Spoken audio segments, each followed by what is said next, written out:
बापाचा आदर करतो इतक्या कमी वयात, इतकंच नाही पुढे आहे का ना, पुढे आहे का, पुढे पुढे काय प्रकार झाला. याच चोखोबरायची तर एके दिवशी देव जेवायला आले. देव देव देव जेवायला आले. देव देव ज्या भगवान गणेशाचा कार्यक्रम आहे का, बोरगाव गणपती म्हणतो ना आपण, भगवान गणेशाचे बाबा चोखोबरायची तर भाजनाला. गणेशाचे बाबा कोण? भगवान शिवशंकर स्वामीजी. आणि भगवान शिवशंकर चोखोबरायची तर भजनाला. हो, रुपवाळी त्यानंच म्हणली होती. त्याच्या माग म्हणायला नारद आणि तुंबर पक्वाद वाजवायला 222 मंत्रीपद ज्याच्याकडे आहेत का, 222 मंत्रीपद. सुखदराजे इंद्र पक्वाद वाजवायला, गणेश बुवा इंद्र पक्वाद वाजवायला. इंद्र, ब्रह्मदेव बाजूला बसलेले, सावित्री आई साहेब, गिरिजा आई साहेब बाजूला बसलेल्या, आणि या सर्व देवायला पाणी भरून देत होत्या विटेवरच्या मालकीन. आणि पाण्याचे मडके सगळ्याला नेऊन देत होते विटेवरचा बाप. ती एकादशी होती, ती सोमवारची आलती. सोमवारी एकादशी विमान उतरले पंढरीसी. ती सोमवारची एकादशी, सगळी विमानं पंढरपूरला उतरलेली आहेत. आणि त्या दिवशी जगाचा बाप या देवाला पाणी देतोय. ते देव नव्हते, ते वारकरी होते. ते रिकामं नाही कोणाच्या नादी लागायला. पंढरपुरातलं काय नादी लागतंय? भजन करते, सगळ्याला पाणी दिलं. अष्टमा सिद्धी स्वयंपाक करतात, अन्नपूर्णा हजर आहे. दुसऱ्या दिवशी द्वादशीची स्नानं आटपली, पंक्ती झाल्या, सगळी जेवली. 6 लोक जेवायची राहिली. गरुड, विटेवरचे मालक आणि विटेवरची मालकीन 3. चोखोबराय, चोखोबरायची पत्नी आणि चोखोबरायचा मुलगा. 6 लोक जेवायचे राहिले. पात्र टाकले गरुडानं 3. एक स्वतः आला देवाला, आई साहेबाला. देवाने सांगितलं पात्र जरा लांब लांब टाका. गरुडाला कळच ना अंतर कशाल मधात ठवाचं म्हणून. स्वामीजी, वृंदात स्वामीजी, अंतर कशाल ठवाचं. आता देवाने सांगितलं फाकिले पात्र. आणि 2 मिनिटात सांगितलं गरुडा या मधल्या जाग्यात पुन्हा एक पात्र टाका.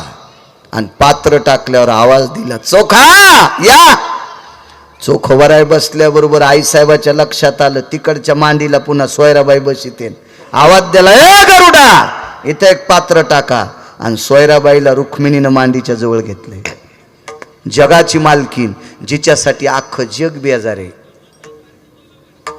पैसे कोणाला आवडत नाहीत, त्यानं हातवरी करा बरं, त्याच्या बुटाचं मंदिर बांधतो मी.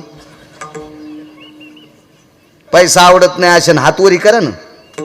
हाय का तुमच्यात तरी कोणी एखादी? औषधाला माणूस नाही सापडायचा.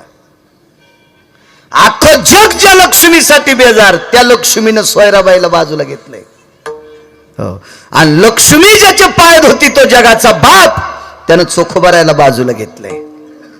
काय अधिकार असेल महाराज. तूप साखर भात सगळं काही घेतलं. ते लेकरं ज्याचे असतील त्यानं सांभाळा ना, ते सांभाळा. ज्याचे असतील त्यानं आईनं आपोआपल्या जवळ घेतलं पाहिजे. ते श्लोक म्हटला, गजर झाला.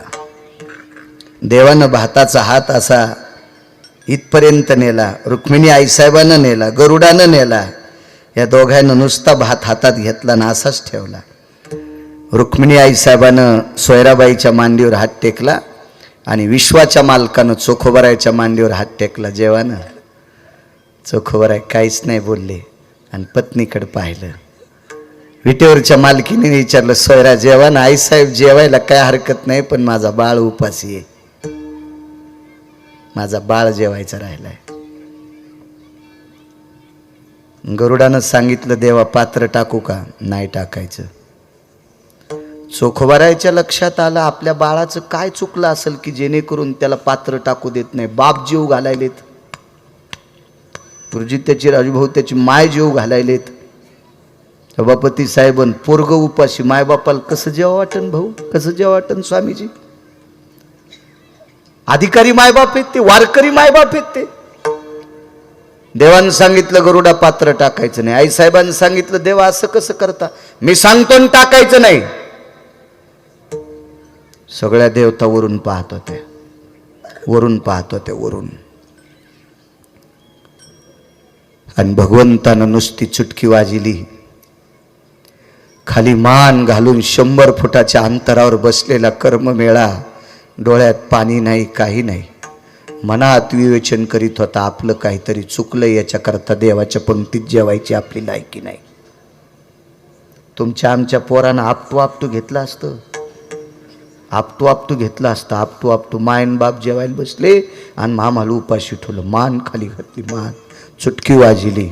आणि चुटकी वाजिल्याबरोबर वरी डोकं करायची ताकद नाही, नुसत्या भोवया वरी केल्या. आणि देवानं सांगितलं बाळा ये ना इकडं, ये इकडे, ये इकडे, ये. पण देवानं बोलिल्याच्या नंतर पाय उचलत नव्हते बरं साहेब. आईकडे बघितलं ना, आईनं खाली पाहिलं, कारण तिला ताकद आहे. आपण कशाला ये म्हणायचं, बापाकडे पाय. आणि मग चोखोबरायकडे बघितलं तर चोखोबरायन सुद्धा बोललं नाही. देवान तिसऱ्यांदा सांगितलं कर्ममेळा ये ना. त्यावेळेला चोखोबरायन खुनीलं, ये बाळा, ये. त्यावेळेला सोयराबाईनं मांडी लहान केली. मांडी लहान केली म्हणजे जराशा सरकल्या, आपल्या पात्रावर बसवावा, आपल्या पात्रावर बसवावा. तर तेवढ्या अवकाशात आईकडं निघालेला बाळ, देवानं सांगितलं बाळा इकडे ये. आणि देवानं कर्ममेळ्याला मांडीवर बसिलं. कर्ममेळा मांडीवरी, मांडीवर बसिलं, मांडीवर. पुढचा प्रकार ऐका पुढचा प्रकार. मांडीवर बसल्याच्या नंतर हातामध्ये साखर, भात आणि तूप असं स्वादिष्ट मिश्रण हातात होतं. आणि मांडीवर बसल्याबरोबर रविवार पहिला घास कर्ममेळ्याच्या तोंडात घातलाय, पहिला घास कर्ममेळ्याच्या तोंडात. पुन्हा खालच्या पात्रात घास, पुन्हा कर्ममेळाच्या तोंडात. असं 4-5 वेळेस केलं, 4-5 वेळेस केलं. आणि मग थोडीशी भाताची कण बोटाला चिटकलेली होती, ते तूप चिटकलेलं होतं, साखरेचं गोड पाणी चिटकलेलं होतं. विश्वाच्या मालकानं 6व्या वेळेस सगळी बोटाची कांडे चाटून पुसून खाल्ली. त्यावेळेला स्वर्गातून पुष्पाची वृष्टी झाली. एक जण म्हणला बाळू महाराज सांगते ते खरं कशाहून, आणि खरंच आहे. माणसानं चिकित्सक दृष्टीने विचार केला पाहिजे की पुढचा बोलणारा वक्ता आहे, याला आधार काय. एका जनार्दनी आईसी चोखी याची मात, जेवे पंढरीनाथ त्याचे घरी. नैवम गिरगावकर लिखितम. पैठणचे मालक म्हणतात 12-36 वर्ष जगाचा बाप ज्यांच्या पत्नीचे लुगडे धुवाला त्यांनी सांगावा एका जनार्दनी आईसी चोखी याची मात, जेवे पंढरीनाथ त्याचे घरी. नुसता देव जेवला नाही तर चोखोबरायचा मुलगा जन्मताच भजन करत होता. उपजताची कर्ममेळा, वाचे विठ्ठल सावळा.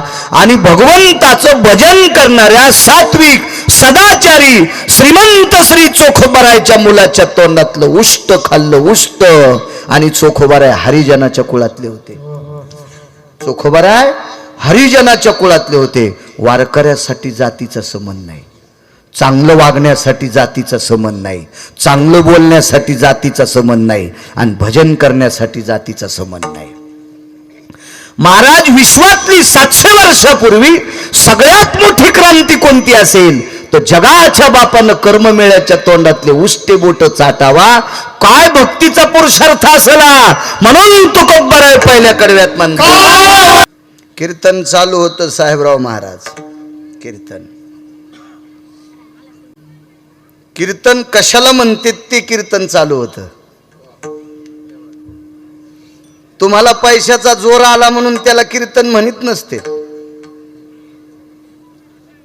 कीर्तन कशाला म्हणावा साहेब, असं कीर्तन चालू होतं.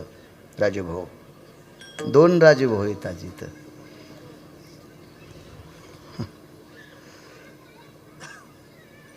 महात्मे आहेत. पुन्हा आनंद वाटते मोठी माणसं समोर असले. आणि कधी बी माणसाच्या समोर मोठा असला पाहिजे. बाई पदर घेत असती, भीती वाटती महाराज, भीती वाटती. पण बाईनं पदर घेण्यासाठी साडीला दुकानातून पदर असला पाहिजे. नवऱ्यानं पदराची साडी आणली पाहिजे. नाही तर ते जर हुंडी सोसायटीचा अध्यक्ष असेल तर मग कशाला तशा साड्या आणीन तो. यायला आत्ता कुठं शिकाळालं. राव द्या लसूण लावायला, तसंच उघड ठोत जा. हो, लसूण लाई जा, टिकली खाली लावी जा, इथं कोंबडी बशी जा अंडे घोळायला. तुमचा परमार्थ म्हणजे 1, 2 आणि 3 लोकांच्या बोकांडीवर पैसे टाकणं, तुम्ही असेच मोकळेल फट. कशाला म्हणायचं कीर्तन गुरुजी, कशाला म्हणायचं कीर्तन. कीर्तन ही एक आगळी वेगळी परंपरा आहे. तिचं तुम्ही मात्र, तिचं तुम्ही सोंग केला असेल हा, तर या सोंगाचे पडसाद संसार खालून जळतील, खालून जळतील, खालून जळतील. लोकांना काय आवडत असेल ढाले गुरुजी, मग त्या आवडीनुसार जर आपण कीर्तन करायचं, त्या आवडीनुसार जर आपण भजन करायचं, त्या आवडीनुसार जर आपण पक्वाद वाजायचा, तर मग आपल्यापेक्षा लोकनाट्यातली लोक खूप छान आहेत. खूप छान, खूप छान लोक. त्यांना वाईट म्हणू नका, कारण ते लोक कला जिवंत ठेवणारी लोक आहेत. करू द्या त्यांनी काही पण. महाराज ते प्रदर्शन इथं नसावा, ते नसावा. असतील पैसे, पैशाचा गर्व एखाद्या महाराजाला असेल तर असं समजायचं त्याच्या गोळ्या संपल्यात. पैसे कोणाकडं नाहीत. मी एका कीर्तनात बोलून गेलो, अजयला माहित आहे, आम्ही कल्याणला गेलो तो थाई सोबत होता आमच्या सोबत. या महाराष्ट्राच्या मातीतला तृतीयपंथी 2.25 कोटीच्या गाडीत बसतोय. इथं बसलेल्याला 2.25 कोटीची गाडी आहे का सभापती साहेब कोणाकडं. म्हणून आमच्या लोकांनी इतकं नाही फुगायला पाहिजे. मी बी कधी कधी म्हणतो ना हाऊत भरलेला आहे. त्याचं कारण सांगू का, हरामखोराने इचकुनी याच्याकरता बोलत असतो. दर्जेदार राहायचं. काही काही माणसं असं समजी देत ना वारकरी संप्रदायाला काय बेकार चोटार जाय बॉम्बले. तो काय विचार करू शकतो वारकरी संप्रदायाचा, नालायक तू लायकी आहे का. म्हणून आपण भारदस्त रक्त नेसावा पण वक्त म्हणून घेऊ नये, रक्त नेसावा पण वक्त म्हणून घेऊ नये. याच्याकरता असं दर्जेदार बोलायचं. मला सांगा, आपल्या घरचे गहू उडाल्यावर कोणी आणून टाकीत का. म्हणायचं चपातीन तूप खाल्लंय.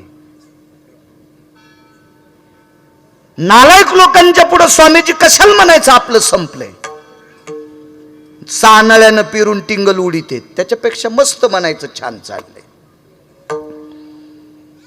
पाकिटाचा गर्व असेल, गाडीचा गर्व असेल, तुला मानते त्या लोकांचा तुला गर्व असेल, आणि परमार्थाचं मात्र करत असेल तर तुला मानणारे सुद्धा मातीत जाणार.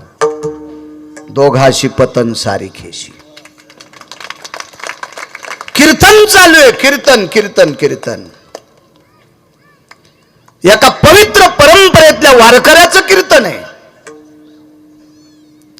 ते कीर्तन ऐकायला तुमच्यातले एक संन्याशी बसलेले आहेत. संन्याशी. मी एका परंपरेत, एका कीर्तनात, अजयला माहिती आहे, मी बोलून गेलो. महाराज ज्या परंपरेले, त्या महाराजांच्या परंपरेतली एक जुनी व्यक्ती होती, वैकुंठवासी गुरुवर्य समाधीधन जशवंतदासजी स्वामी, उदासीन आखाड्याचे महात्मे. जशवंतदासजीच्या नंतर जमनादासजी, आणि जमनादासजीच्या नंतर जीवनदासजी. आता इकडे पुरंदासजी, जालन्याला संगमदासजी. तर जशवंतदास नावाचे महात्मा होऊन गेले. जालन्यातल्या काजीनं त्यांच्या समोर बोकड्या कापून मांस ठेवलं होतं. त्या मांसाची फुलं तयार केले, मांसाची फुलं तयार केले. महाराज या परंपरेतल्या संन्याशानं या महाराष्ट्राच्या मातीतल्या काजीला दोन्ही गुडघे टेकायला लावले. दोन्ही पण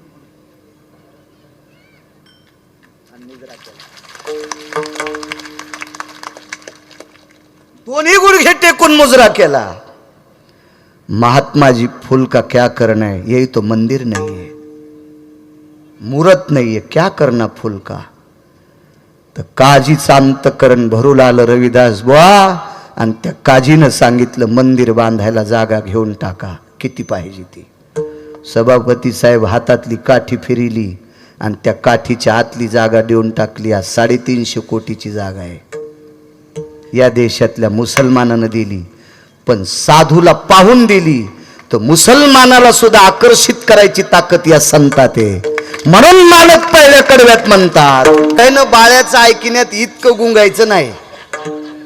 हे गुंगले होते बरं का, नाही तर यांनी जागा काढावा. हे विद्वान लोक आहेत गायनातले, पण गुंगले बाळ्याचं ऐकिता ऐकिता विठाला विठाला कीर्तन चालू आहे. आणि त्या कीर्तनामध्ये भगव्या वस्त्रातला संन्यासी वारकरी संप्रदायाचं कीर्तन ऐकायला बसलेला आहे. त्या संन्याशाचं नाव आहे धीरजगिरी. धीरजगिरी धीरज काय वानवाता न पुरेवानी.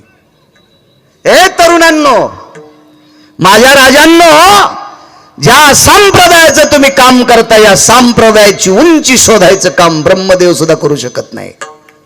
इतकी उंची आहे, एवढी उंची, एवढी उंची. ज्यानं विश्व निर्माण केलंय ते ब्रह्मदेव सुद्धा याच्या उंचीला हात लावू शकत नाही. एवढा वारकरी संप्रदाय मोठा आहे, एवढा हा सनातनी संप्रदाय मोठा आहे. आपण त्या संप्रदायातले पिल्ले आहोत, आपण त्या संप्रदायाचे लेकर आहोत, त्या संप्रदायाचे. धीरजगिरी ऐकायला बसले. कीर्तनाची परंपरा होती, सूर्यास्त झाला की जय विठ्ठल करायचं, सूर्यास्त झाला की जय विठ्ठल करायचं, आणि जय विठ्ठल झालं की आरती व्हायची आणि आप्पा मग प्रसाद व्हायचा. पण धीरजगिरी ढाले गुरुजी ऐकायला बसल्याच्या नंतर कीर्तन इतकं गोड होतं, कीर्तन इतकं गोड होतं, कानाला इतकी त्यांच्या भूक लागली होती. आणि त्यांनी मागं फिरून पाहिलं तर सूर्य 15 मिनिटात मावळणार होता. 15 मिनिटात.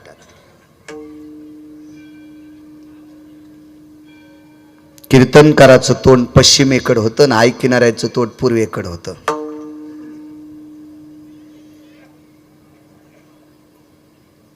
ऐकणाऱ्यांचं तोंड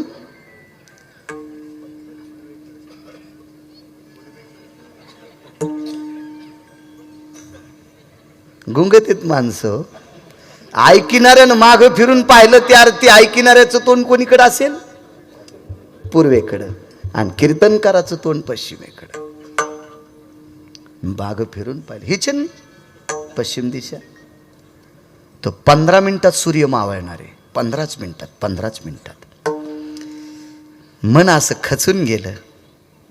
काय भूक लागली हो कानाला, काय भूक लागली. काय काय काही काहीच्या कानाला किती भूका लागल्या. आता घुंगराचा आवाज ऐकू ऐकू काही काही न 150 एकर फुकल्या.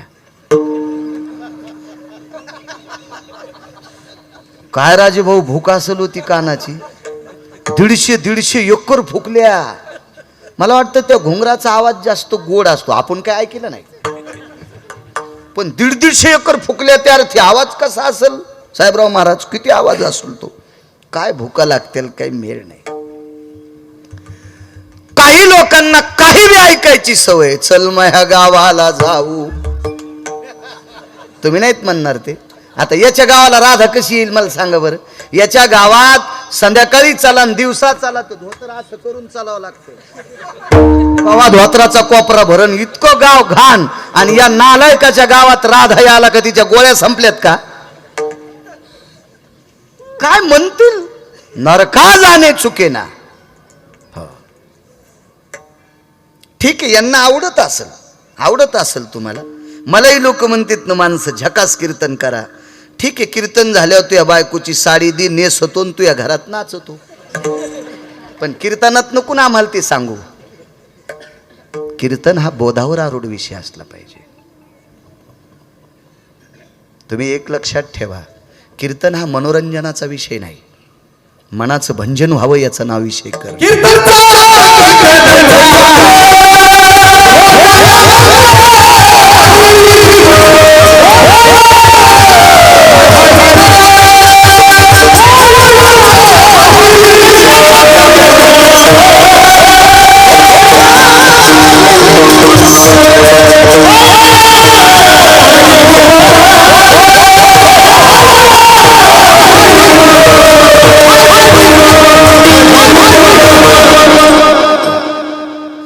कारण ही जी टाळी वाजती ना, ह्या टाळीचा इतका मोठा नाद आहे, इतका मोठा नाद आहे, इतका ध्वनी आहे, यमाची दात खिळी बसती. महाराज बाकीच्या टाळ्या वाजणारे सुद्धा या टाळीच्या नादी लागलेत. महाराष्ट्राच्या मातीमध्ये एक तृतीयपंथी पाहला, टोल नाक्यावर टाळ्या वाजून पैसे कमवतो आणि त्यानं 6 गरिबाची लेकरं दत्तक घेतलेत शिकवायला. या महाराष्ट्रातला तृतीयपंथी टोल नाक्यावर टाळ्या वाजून कमवलेले पैसे महाराष्ट्रातल्या गरिबाच्या 3 लेकरायला तो शिकितो, अनाथाच्या लेकरायला ज्याचे मायबाप मेलेत. काय प्रभाव या संप्रदायाचा, काय प्रभाव या संप्रदायाचा. कालच्या देहूच्या वारीला गेलो, दर वारीला जात असतो, माफ करा चुकून बोललो, वारी करतो म्हणणं हे पाप आहे, वारीसाठी जन्म दिलाय.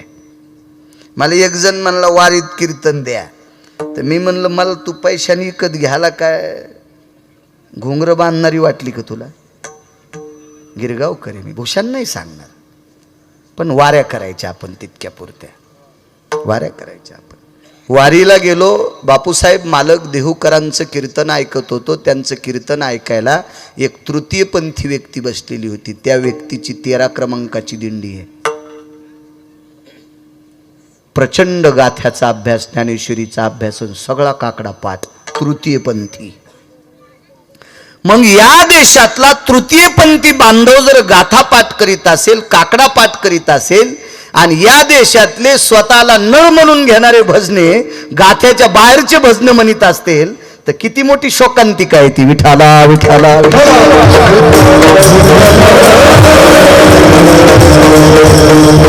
चला वारं चाललंय आणि वाऱ्यामध्ये चांगले चांगले झाडं पडतील, हे लक्षात ठेवा बरं का. हे वारं सुटलंय, आता सध्या वारं सुटलंय. वारं हे तुमच्याकडे पैसे झाले ते बी वारं आहे, आणि आम्हाला तुम्ही पैशाने विकत घेतले हे बी वारं आहे. तुम्हाला दोष द्यायला होता असं नाही बरं का. दोघे जात्या लग्नाशी वर्माय रिकामी जागा मधला शब्द म्हणत नाही. बायका पुढे आहेत ना, माझं वय कमी आहे. हो, एक दोषी नाही त्याच्यात. हा, बाकीच्या वर हन्नीनं टेम्पो थांबला नाही, वर्माईत नालायक हे. ती कुखाच्या बोटाला आणि चहाच्या घोटाला नाही म्हणीच न, त्याच्यामुळे मुहूर्त टळला आणि लग्न उशिरा लागलं. याच्यात आपण सगळी पापी आहोत महाराज. तुम्ही सुद्धा, सप्ते ठेवणारे पण पापी. तुमच्या सुद्धा चॉईस इंग्रजी शब्द आहे ना, तुमच्या सुद्धा चॉईस झाल्या, चॉईस. वा, खालून चिठ्ठ्या येतात. वा वा वा वा. पहिल्या चिठ्ठ्या आणि पैसे फेकीत होते तमाशावर. तुम्ही पैशावाल्या 2% हरामखोर लोकांना ते करून टाकले या गादीचं.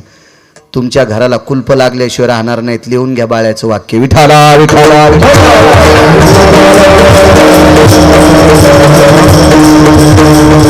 परमार्थात हस्तक्षेप नका करू तुम्ही. नका करू, नका करू, नका करू. फार मोठी शक्ती आहे संप्रदायामध्ये. मी नर्मदा परिक्रमा करायला गेलो. चला, त्यावेळेसपासून मला उभं राहता येते. पण मध्य प्रदेशमध्ये गेल्याच्या नंतर, ज्या वेळेला बाळू महाराज आले तर असं कळाल्याच्या नंतर गरीब माणूस सुद्धा मला तूप लावून चपाती देत होता. तूप लावून चपाती. माझ्या लक्षात आलं, मध्य प्रदेशामध्ये ज्ञानोबाराय तुकोबारायची किंमत आहे. मी का ज्ञानोबाराय तुकोबाराय नाही, ज्ञानोबाराय तुकोबारायच्या दारातलं कुत्रं आहे. पण ज्ञानोबाराय तुकोबारायच्या दारातल्या कुत्र्याला मध्य प्रदेशात सुद्धा तूप लावून चपाती.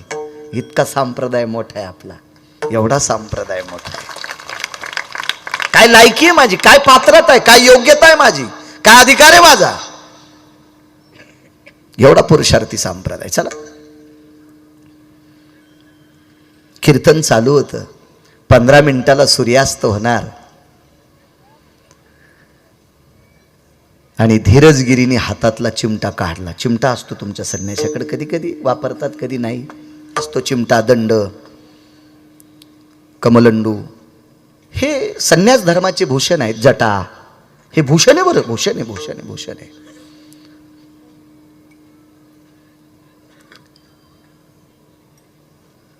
आपण रोजची रोज सकाळी आंघोळीच्या आधी, आंघोळ करताना ध्यान नसलं तर पुन्हा खरडायची, तसाच मारुतीच्या पाया पडायला जातो. सामान्य त्याग आहे महाराजा जटा सांभाळणं. साधा त्याग आहे का? साधा त्याग आहे का? महाराजांच्या गुरुवर्यांच्या 19 फूट जटा आहे. आता मी नानक हॉस्पिटलला भेटायला गेलो, 19 फूट जटा. सामान्य त्याग असेल महाराज सांभाळणं? साधा त्याग असेल काय? हे भूषण आहे, भूषण आहे, भूषण आहे. चिमटा काढला आणि ते चिमटा नुसता पाठीमाग वाजिला. वा. चिमटा वाजल्याबरोबर सूर्यनारायणाच्या लक्षात आलं, महाराजांनी सांगितलंय जाऊ नको, जाऊ नको. आणि कीर्तन ठाकूरबुवांचं होतं. परभणी जिल्ह्यातली परंपरा, गुरुवर्य ठाकूरबुवा ज्यांचे घोडे एकादशी धरीत होते, त्या परंपरेतलं कीर्तन. धीरजगिरी महात्मा संन्यासी महात्मा कीर्तन ऐकायला. आणि ठाकूरबुवांच्या लक्षात आलं, अभंगाचं निरूपण करत असताना एवढे एवढे पुरावे, एवढे प्रमाण, एवढ्या ओव्या, एवढी अभंगाची कडवी झाल्याच्या नंतर सूर्य मावळत असतो, पण मी आज इतकं निरूपण केलंय तरी सूर्य कसा मावळं ना राजभाऊ. आश्चर्यचकित झाले महाराज. पण महाराज सूर्याकडे बघत होते ना, बिंब दिसत होतं ना. ते सूर्य मावळल्याशिवाय जय विठ्ठल घेता येत नाही, परंपरेचा नियम आहे. त्या परंपरेचा नियम होता. सूर्य दिसतोय आपल्याला, बिंब दिसतंय, आता जय विठ्ठल करायचं कसं? पण धीरजगिरी महाराजाकडे पाहत असताना त्यांचे कान असे उत्सुक होते ऐकण्यासाठी. पण 2-3 लेकरांना जांभळ्या दिल्या, त्या झोपेच्या नव्हत्या, त्या भुकेच्या होत्या. आणि धीरजगिरी महाराजांच्या लक्षात आलं, आपल्याला कानाला भूक लागली पण याच्या तोंडाला भूक लागली. आणि चिमुकल्या लेकरायचं अन्न आपण उशीर करता कामा नये. फटकन चिमटा काढा, नुसता वाजिला, डोळ्याचं पापण खालच्या पापणाला चिटकते, तितक्या टायमात सूर्य मावळला.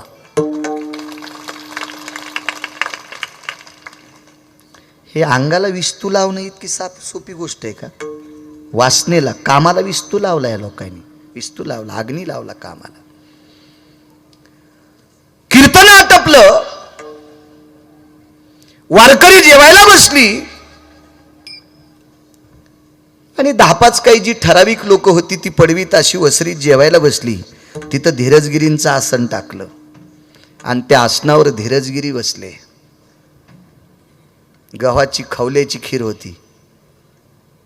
गहू भिजून त्याची साल काढायची, कुटून कुटून साल काढायची.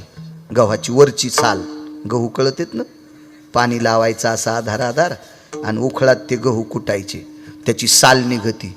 ती साल गहू थोडे वाळू घालायचे, हाडकले की पाखडायचे, त्याचे सगळं टरकलं काढायचे. ती शिजली, त्याच्यात गूळ, खोबरं, काजू बदाम होते का नव्हते आपल्याला काही सांगता येणार नाही, पण गावरान तूप, ती खीर, हो, आणि अजून काही पदार्थ असतील जेवायला, वाढले सगळ्यांना.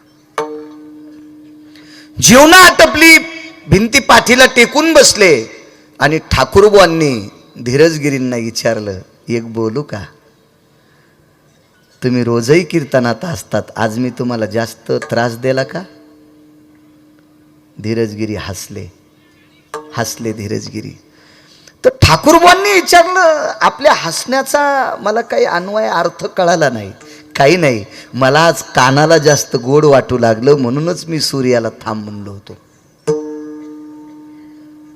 वाक्य 2 ऐका महाराज. ज्या साधूचं सूर्य ऐकतो तो साधू किती अधिकारी असेल? एक मुद्दा. ज्या साधूचं सूर्य ऐकतो तो साधू किती अधिकारी असेल, आणि ज्या साधूला ते कीर्तन आवडत आहे ते अर्थी तो कीर्तन करणारा किती अधिकारी असेल, कल्पना करा. 2 मुद्दा आहेत. ते कीर्तन कसं असेल महाराज, काय कीर्तन असेल, त्यातली त्यात सांगतो तुम्हाला. याच कीर्तनकाराला एके दिवशी जावं लागलं, पुराव्यात पुरावा देतो तुम्हाला, जावं लागलं.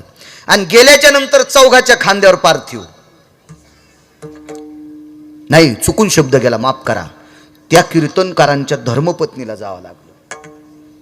चुकून माफ करा बरं, अजय तितकं कट कर रे दाद्या. नाही पण मी माफी मागितली ना, बाकी काय त्याच्यात काय प्रश्न आहे. शब्द आहे. तुमचे मोबाईल एवढाले लाखो रुपयाचे सफरचंद कंपनीचे हँग होते तर आपला साधा मोबाईल आहे, काही विषय नाही. इतका काय भारीचा आहे गिरगावकर, 7वी शिकलेला आहे, सगळंच साधं आहे आपलं, काय विषय नाही. माफी मागितली मी. आईसाहेब जात राहिल्या आणि आईसाहेबाचं प्रेत सगळ्यांच्या खांद्यावर. आईसाहेबाच्या अंत्यविधीला पंढरपुरातला मालक, काशीतला मालक आणि सत्यलोकाचा मालक रविबुवा माणसाच्या रूपात बरं पुढं गळ्यात टाळ घेऊन अंत्यविधीला. एक सांगू का तुम्हाला, महाराज आयुष्यभर ज्यानं दारू पिली त्या हरामखोराच्या मड्यापुढे ह्या पोरानं टाळ नाही वाजवायला पाहिजे. कारण वारकरी संप्रदाय इतका दर्जेदार आहे. एक दुसरं सांगू का, नवरदेवाच्या पुढे त्याला वाजित स्टेजवर नाही आले टाळ. महाराज परंपरा चुकीच्या आहेत. एक जण म्हणला महाराज डीजे कट केलाय आता वारकरी. अरे कुठं बी वारकरी नाचित नसते सुमल्या. नवरदेव जर हरामखोर असेल, माळकरी नसेल, व्यसनी असेल तर त्याच्या पुढे ही लेकर नाचवायची. महाराज एक पुरावा आहे का, या महाराष्ट्राच्या मातीमध्ये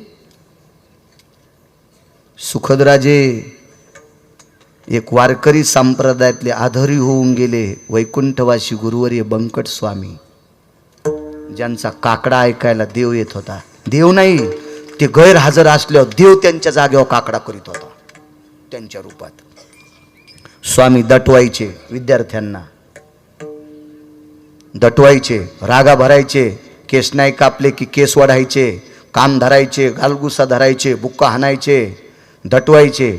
आणि जेवण झाल्यावर लेकरं झोपले की त्या खोलीचं पंडित भाऊ दार उघडायचे आणि बंकट स्वामी हात सोडायचे, नडायचे, माफ करा रे मला, तुमच्या हिताकरता मी तुम्हाला मारतोय. स्वामीला एक जणांनी विचारलं तुम्ही हात कशा करता जोडता, याच्यातला कोण येती होईल, याच्यातला कोण योगी होईल, याच्यातला कोण तपी होईल, याच्यातला कोण सिद्ध होईल, याच्यातला एखादा संन्यासी होईल. आणि अशा पवित्र वारकऱ्यांना नालायकांच्या पुढे नाचू नका. राग आला तर माफ करा. हा वारकरी संप्रदाय कोणाच्या पुढे नाचायचा संप्रदाय नाही. याचा कटपुतली करू नका या संप्रदायाची. चला, आईसाहेबाचं पार्थिव खांद्यावर आहे, टाळकरी तिन्ही देव येत. सौभाग्यवती गेले आईसाहेब ठाकूरबांच्या आणि उशी दिलेली होती, तोंडात पानाचा इडा होता प्रेताच्या. आणि पुरंदास स्वामीजी पुढं पाहिलं तर तिन्ही देव टाळ वाजवायलेत प्रेताच्या पुढं. बाईसाहेबाच्या लक्षात आलं स्वामीजी मालक आहेत का नाही. मान उचलली, मागं पाहिलेत, मालकानं सांगितलं गिरिजा. नाव गिरिजा होतं. पैठणच्या मालकांच्या पत्नी सुद्धा गिरिजा, ठाकूरबांच्या पत्नीचं सुद्धा गिरिजा नाव होतं. गिरिजा आहे पडपड. प्रेतानं डोकं उचलून खाली टेकलंय आणि त्या परंपरेतल्या महात्म्याचं कीर्तन ऐकायला धीरजगिरी. ज्यांच्या आदेशानं सूर्य थांबतय तो संन्यासी किती अधिकारी. सूर्य थांबवायची ताकद ज्या संन्यासात आहे तो संन्यासी किती अधिकारी. आणि एवढ्या अधिकारी संन्याशाला ज्याचं कीर्तन ऐकत तो वारकरी किती अधिकारी. काय पुरुषार्थ महाराज. ही परंपरा. म्हणून मालक पहिल्या कडव्यात म्हणतात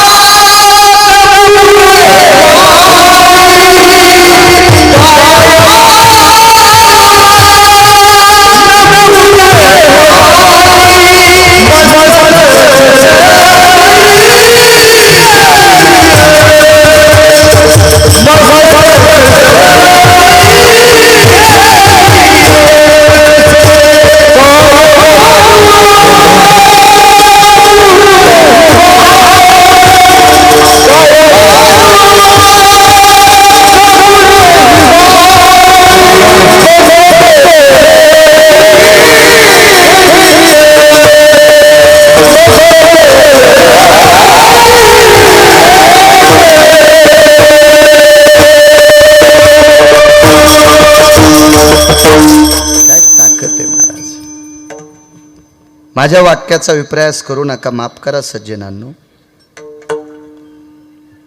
आयुष्यभर चुकीचं काम करणारा जरी मेला तर त्याच्या पुण्यतिथीला भजन करता येते.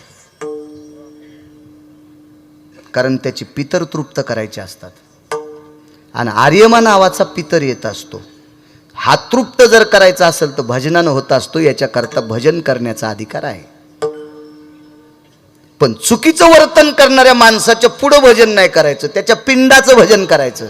आणि पिंड हा तृप्त असतो. तुका म्हणे रक्षा, हा एकदा पेटवलं की ते पवित्र, तोपर्यंत नाही. खरं तर प्रेताला नमस्कार आता आजच्या कीर्तनात सांगू नये, पण नंतर माणसं इचकिते, कमेंट बॉक्स रिकामाच याचा. हो, ते मला उचकणी देतात मग, दाबनं टोचू टोचू, बाळ्या शहाणाच झाला. मी पहिलाच शहाणा आहे, आता थोडा झालंय. नाही, आपल्या संप्रदायाला घालबोट. एक माहिती आहे का तुम्हाला, इस्लाम धर्मामध्ये त्यांचे काही ठराविक 18 फजल येतं. त्या फजलामध्ये काही अक्षर त्यांच्यासाठी पवित्र येतं. तर चुकून एका स्लीपर चप्पलवाल्यानं एक अक्षर चप्पलवर टाकलं. एकच सभापती साहेब, एकच अक्षर, तुपे साहेब, राजेभाऊ, एकच अक्षर. तर ती कंपनी लोखंडासकट जाळून टाकली मुसलमानांनी. लोखंडासकट, कारण एक आमच्या धर्मातलं पवित्र अक्षर आहे आणि ते तुम्ही चप्पलवर का टाकलं. आपल्याकडं धर्म फक्त माईकवर सांगून बोंबलूच तर चौकून हवा निघूस तर आरडतो. आणि लक्ष्मी तोटा, त्याच्यावर लक्ष्मी, कमळावर उभी लक्ष्मी, आणि कमळावर उभी असलेली लक्ष्मी फटाक्यावर, आणि तो फटाका हरामखोराच्या पुढे वाजवायचा, लक्ष्मीच्या चिथड्या. ही संस्कृती आपली. केलाय कोणी आळा आतापर्यंत? एक अक्षर नुसतं चप्पलवर अरबी पडलं, एक अरबी अक्षर पडलं तर लोखंडा सगट कंपनी जाळून टाकली. हे धर्मावरच त्यांचं प्रेम आहे. लोकांना शिव्या देऊ नका. एखाद्याला ऊस जास्त झाला असेल तर त्याच्या ऊसात तुमच्या म्हशी घालू नका. त्यानं काय मशागत केली ते तुम्ही करा, तितका ऊस तुम्ही वाढवा. दुसऱ्याच्या धर्माला नाव ठेवल्यानं आपला धर्मावरी जात नसतो. आपल्या चुका दुरुस्त करा. हो, म्हणून सांगतोय की आपल्या वारकरी संप्रदायातल्या लोकांनी दर्जेदार वागायचं. दर्जेदार. तुम्हाला वाटतं का लय सुळसुळ केल्यानं माणूस पैशावाला होत असतोय? शिदडावानी लय सुळसुळ केलं म्हणजे पैसे होतेत का? आरती काम जास्त करतो का? आम्हाला आपा, तुम्हाला गिरगावच्या बाळ्याच शपथ आहे. आरती जास्त काम करतो का? हमाल. श्रीमंत जास्त कोण? आरत्या. हे तर कळतं तुम्हाला, कळतं ना. वचवच केल्यानं माणूस श्रीमंत होत नसतो. अन्न मान धन येतो प्रारब्ध हातीने. नशीब लागते, नशीब लागते, नशीब. संभाजीनगरला मी 17 नंबरचा फॉर्म भरून एका शाळेत पोचलो. त्या शाळेत पोचल्याच्या नंतर 50, 55, 60, 65 लोकांचा स्टॉप होता. त्याच्यातली मुख्य व्यक्ती माझा जवळचा नातेवाईक होता. मी सोमनाथ ऑटोमोबाईल्सवर स्पेअर पार्टच्या दुकानावर बेरिंग विकायला होतो. टायर पासून बासपंप पर्यंत खोलता येते. सारस्वत बँकेत 1500 रुपये महिन्यानं चपराशी म्हणून मला नोकरी लागणार होती. वळवळ करायचं नाही संप्रदायातल्या लोकांना. मी त्या गुरुजींकडे गेलो. गुरुजी आमचे जवळचे स्नेही होते. त्यांना सांगितलं 17 नंबरचा फॉर्म भरून 10वी पास मला व्हायचंय आणि मला हे ॲडमिशन द्या. उद्या या, परवा या, तेरवा या, असं 4 चक्रा मारल्या. आणि 5व्या दिवशी ढाले गुरुजी त्यांच्या तोंडातून वाक्य पडलं, आमचा हा सगळा स्टॉप तुला विचारीन सर कोण येतं? तर तू म्हणायचं माझे पाहुणे नाहीत, माझे पाहुणे नाहीत. तर मी म्हणलं सर तुम्ही माझे जवळचे पाहुणे आहेत असं का म्हणू? तू 5 चक्रा घातल्यास 5ही चक्राला तुझ्या अंगावर एकाच कलरचं शर्ट आहे. त्यांना सांगितलं मला एकच ड्रेस आहे आणि मालकाच्या दुकानात काम करत असताना कंपनीच्या बनेली वापरीत होतो. त्याच्यावर बेरिंगचा शिक्का, स्पॅन्डल रॉलचा शिक्का, चेअर असेंब्लीचा शिक्का, ते नाव पार झाले ना मला ते सगळे. ते शर्ट होते आणि बाहेर जाताना एवढं घालतो. नाही, माझा अपमान होईल. तू जर म्हणशील हे पाहुणे येतं तर हे माझा अपमान होईल. म्या जशाला तसा फॉर्म खिशात ठेवला आणि गेटच्या बाहेर फाडून टाकला आणि मी इथं नोकरीला लागलो. नाही तर मी सारस्वत बँकेतला पिऊन चपराशी झालो असतो. मेटे साहेब, गळ्याची शपथ, माझ्या अंतकरणाची शपथ घेऊन सांगतो, माणसानं प्रारब्धाला भांडलं पाहिजे, चुकीच्या हरामखोराच्या पुढे नाचलं नाही पाहिजे. विठाला विठाला.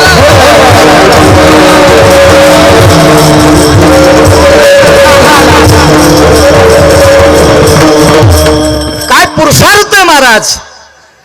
ज्या परंपरेकरता सूर्य थांबावा, सूर्य थांबावा, सूर्य थांबावा, ती परंपरा वारकरी संप्रदायाची परंपरा आहे. किती दिव्य परंपरा, किती तेजस्वी परंपरा, किती पावन परंपरा. काय वानू आता न पुरे वाणी. परिसाचं काय काम आहे माहितीये का. आता मी म्हणल्यावर तू पुरावा द्यायचा, कारण या अभंगाला ध्रुवपद नाही.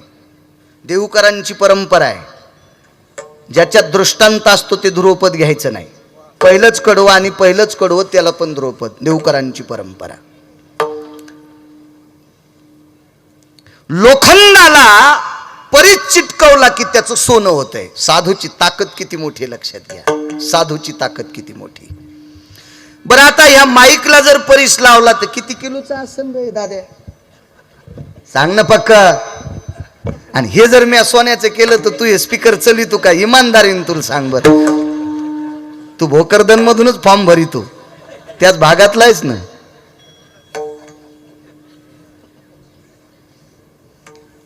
याचं काय केलं? परीस लावल्यावर साहेब याचं सोनं होतं. पुरंदास स्वामीजी बाबाजी सोनं होतंय, सोनं. पण त्या सोन्याला किंमत आहे, त्याला मर्यादा आहे, त्याला ठराविक भाव आहे, त्याचं ठराविक वजन आहे. परिसाची इतकी ताकद आहे. पण परिसाच्या कोटीपटीनं साधू मोठा आहे. परिसाच्या कोटीपटीनं साधू मोठा आहे. किती बघा, लक्षात घ्या.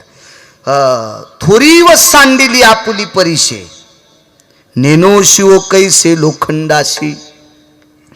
परिसानं स्वतःचं मोठेपण फेकून दिलंय आणि लोखंड जर जवळ आलं तर परीस त्याला घासत आहे. आणि परीस चिटकल्याबरोबर तात्काळ लोखंडाचं सोनं होतंय. पण लोखंड इतके भडवे येतं ते परिसाजवळ जाईच ना. त्याला कशाचे गंडला आलेत काय माहित लोखंडाला.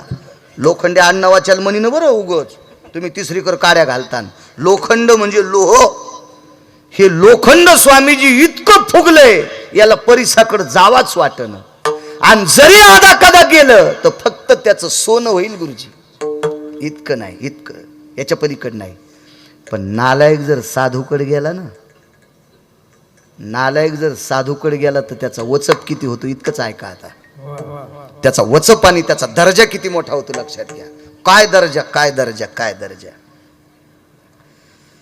कारण साधू इतका मोठा आहे, साधूचा दर्जा इतका मोठा आहे. देव वाकल, देव देव वागतो साधू पशी. देव देव वागतोय. इतका मोठा दर्जा साधूचा. जीवनभर एकानं चुकीची कामं केली, जीवनभर चुकीची कामं, अर्ध्या आयुष्यात कामं चुकीची केली. इतकी कामं चुकीची केली की ती चुकीची कामं लिहिण्यासाठी गुडघ्या इतका ग्रंथ केला तरी कमी पडल. मोठं पान आणि गुडघ्या इतकी जर अशी त्याची ही जाडी केली तरी त्याच्या चुकीच्या कामाची यादी संपणार नाही. इतकं काम चुकीचं.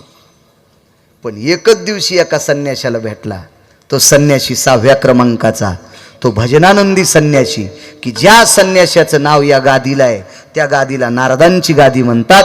तो 6व्या क्रमांकाचा संन्याशी देवर्षी नारद. आणि या संन्याशाची भेट गुंडाला झाली.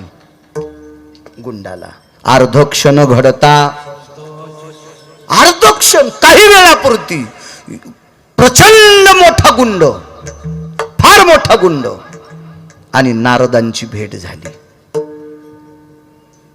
महाराज लोखंडाला परीस चिटकल्यावर फक्त सोनंचा, फक्त सोनं, याच्या व्यतिरिक्त काय नाही. आणि सोन्याला किंमत आहे 1,77,000 रुपये तोळा. 1,77,000 रुपये तोळा. इतकाच भाव आहे सध्या. मध्यंतरी 1.5 लाख. हो बरं, म्हणजे कमी झाला आता थोडासा, कालीकडे कमी झाला. जरा जास्तच कमी व्हायला पाहिजे, म्हणजे गरीबाच्या बायाला डोरले भेटते. गरीबाच्या बायकाला निदान डोरलं तरी भेटन ना. 2 मणी, 2 गोत्राचे 2 असते, सोन्याचे मणी ओविले भुजगुनी गोऱ्या शेशी कानना. काय मंगलाष्टक हो, पण मणी न थोय मंगलाष्टक. बाई ग ताई ग, नवरी नवरदेवा संग जाताना रडच न मंगलाष्टक म्हणणारच रडायला. अरे चंडाळा खाऊ दे रे नुकती आम्हाला, असं काही भानगाळू नको ना मशी आरडाल्यावानी.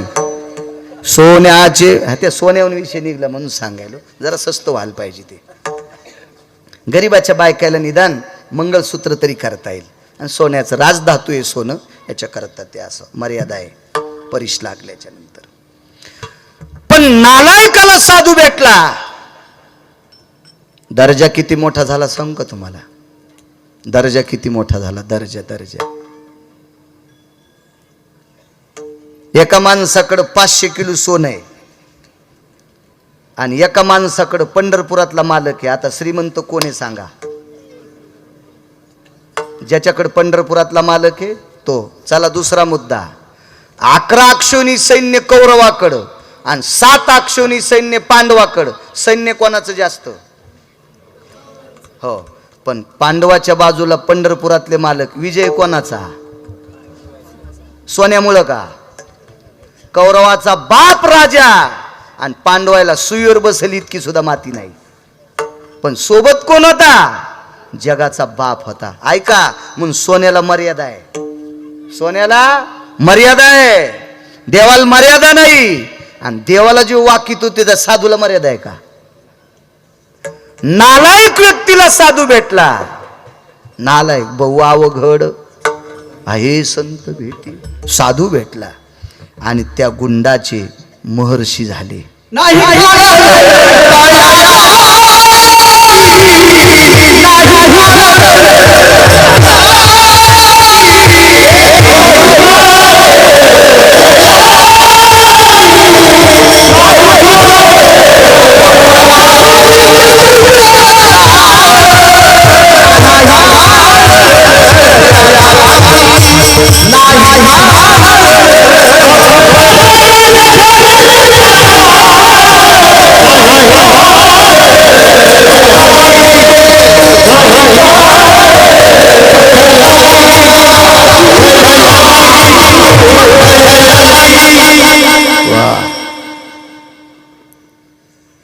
वेळच लागत नाही साधू भेटला की महर्षी झाले.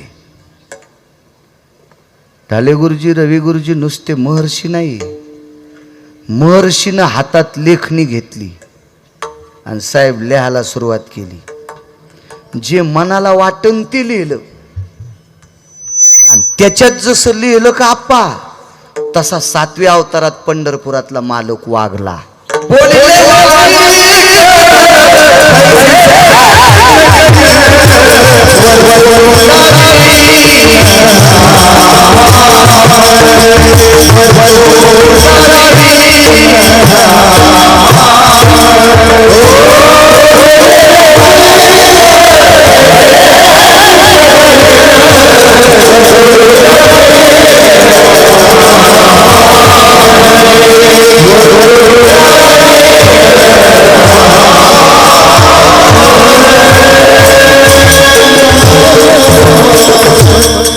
विश्वाचा बाप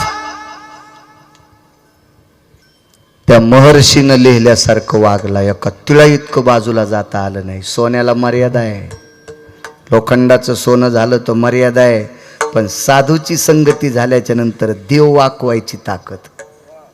काय वानू आता न पुरे वाणी. रेड्याला साधू भेटलाय, सोन्याला मर्यादा आहे. परीस लोखंडाला लागल्यावर फक्त सोनं होईल, मर्यादा आहे, लिमिट आहे. रेड्याला साधू भेटला. रेड्याला बाबा सोन्याचा ढिगुल दिसल्यावर लोक उचलून नेतील, पाया पडतील का, अभिषेक करतील का राजे भाऊ? नाही. पण एका रेड्याच्या डोक्यावर हात ठेवल्याच्या नंतर रेडा शांत झाला. चंद्र सूर्य येतोपर्यंत त्या रेड्याची पुण्यतिथी चालू आहे. चंद्र सूर्य येतोपर्यंत त्या रेड्याच्या समाधीपाशी दर्जेदार वारकरी संप्रदायातल्या लोकांची कीर्तनं चालू आहेत आळे फाट्याला. माऊली महावैष्णव ज्ञानोबरायची भेट झाली रेड्याला. काय पुरुषार्थ महाराज. सोनं चिल्लरे, सोनं चिल्लरे. चला एका माणसाकडं 700 क्विंटल सोनं आहे, तो मेला. किती वर्ष पुण्यतिथी साहेब? टाइम संपला बरं मा. किती वर्ष पुण्यतिथी पंडित भाऊ? आपा किती वर्ष पुण्यतिथी? 700 क्विंटल सोनं गुरुजी. पोट्टे हिशाबात असले तर 2-4 पुण्यतिथ्या करतील, हिशाबात असले तर. हिशाबात. आणि लेकरं हिशाबात राहण्यासाठी बापानं हिशाबात वागावं लागतंय. बापाचा हिसाब चुकला की पोरं बुटाला दोरी बांधून हौदातलं शेंडी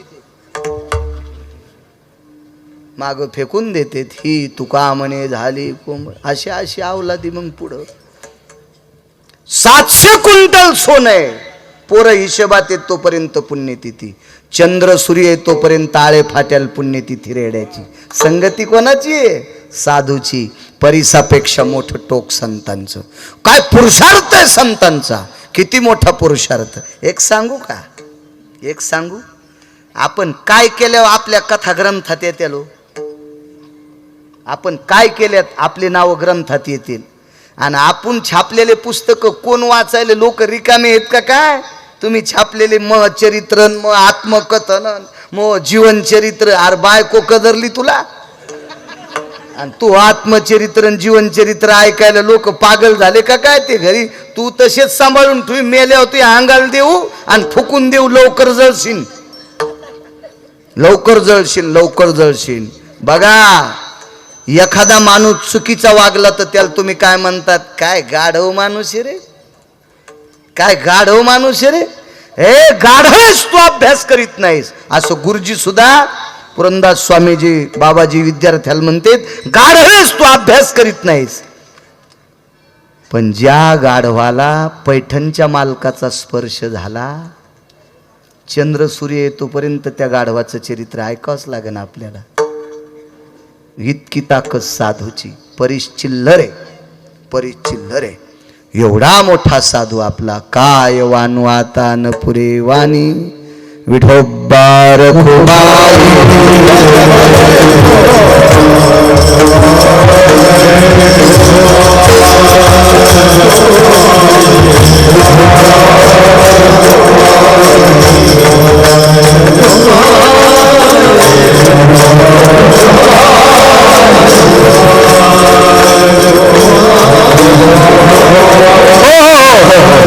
ऐका, महात्म्यांना अगोदर बुक्का लावा, त्यांना हार घाला. मी त्यांच्या मधात उभं राहतो. विठोबार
राजभाऊ नागरे, तुम्ही एक हार आणल्यामुळं सरबसर झाली. आणि तुम्हाला सांगू का, जे दुसऱ्याचं मोठेपण करतं का देव त्याला झाकीतो बरं का. हार 3च होते ना साहेब, आणि मी सांगितलं 3ही साधूला घाला. मग मला काय राहिलं?